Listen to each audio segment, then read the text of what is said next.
Ito na ang day 4 continuation to day 5 ng paggawa natin ng sourdough starter. Let's get started.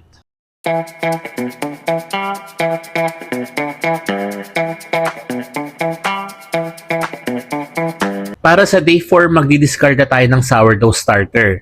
Yung mga sobra or yung mga discard, pwede natin gamitin sa mga sweet dough and also pwede natin gamitin sa mga pizza dough. From 100 to 200 grams ng starter ang pwede nyo gamitin sa 1 kilo ng harina. At pag nabuo nyo na rin naman yung 6 days, pwede nyo naman gamitin yung mga discard sa mga artisan breads. Sa isang clean empty jar, maglalagay lang tayo ng 25 grams ng sourdough starter, 50 grams ng water na may approximately 30 degrees Celsius na water temperature, at 50 grams ng bread flour. Haluin ng mabuti until no pretzels sa flour, especially yung side at bottom part ng jar. Repeat the process to day 5. At kung on day 5 walang masyado nangyari sa starter nyo, it's fine, okay lang yun, minsan nangyari talaga yan. Repeat the process on day 6. On the last part ng ating series, ituturo ko sa inyo ang paggawa ng levain and also para yung troubleshooting. So please follow for more.